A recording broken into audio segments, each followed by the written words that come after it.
जामनेरमध्ये एका निष्पाप 5 वर्षांच्या चिमुरड्याचा जीव गेला. पण प्रश्न असा आहे की त्याचा खून कोणी केला? पाणी की निष्काळजीपणा? जळगाव जिल्ह्यातील जामनेर येथून एक अत्यंत वेदनादायक आणि अस्वस्थ करणारी घटना समोर आली आहे, जिथे अवघ्या 5 वर्षांच्या एका निष्पाप चिमुरड्याने आपला जीव गमावला आहे. आणि या घटनेने संपूर्ण परिसर हादरून गेला आहे. ही घटना रविवारी सायंकाळी सुमारे 7 वाजण्याच्या सुमारास घडली. उत्कर्ष गणेश पाटील असे या दुर्दैवी मृत्यू झालेल्या बालकाचे नाव असून तो आपल्या वडिलांसोबत प्रथमच नगर परिषदेच्या स्विमिंग पूलमध्ये पोहण्यासाठी गेला होता. सुट्टीचा दिवस असल्यामुळे वातावरणात उत्साह होता. अनेक कुटुंबे तिथे उपस्थित होती. लहान मुले पाण्यात खेळत होती आणि आनंद घेत होती. त्याच वातावरणात उत्कर्ष देखील आपल्या वडिलांसोबत पोहण्याचा आनंद घेत होता. काही वेळानंतर पोहून झाल्यावर वडिलांनी त्याला पूलच्या काठावर उभं केलं आणि काही फोटो काढले. ही एक साधी आठवण जपण्याची क्षण होती. पण पुढच्याच काही मिनिटात हीच आठवण कायमची वेदना बनून राहिली.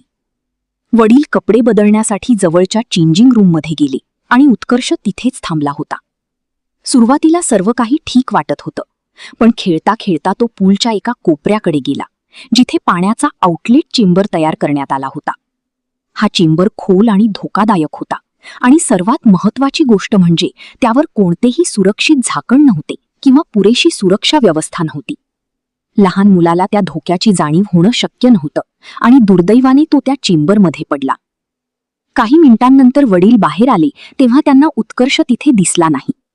सुरुवातीला त्यांनी आसपास शोध घेतला, पण तो सापडला नाही. वेळ जसजसा गेला तसतशी चिंता वाढू लागली आणि त्यांनी मोठ्याने मदतीसाठी हाक मारली. तिथे उपस्थित लोकांनीही शोध सुरू केला. गर्दी असल्यामुळे शोध घेणं कठीण होत होतं, पण काही वेळानंतर काही लोकांचे लक्ष त्या आउटलेट चेंबरकडे गेले आणि जे दृश्य दिसले ते अत्यंत धक्कादायक होते. उत्कर्ष त्या चेंबरमधील पाण्यात बुडालेला दिसला.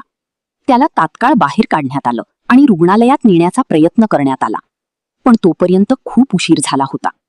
डॉक्टरांनी त्याला मृत घोषित केलं आणि एका कुटुंबावर दुःखाचा डोंगर कोसळला.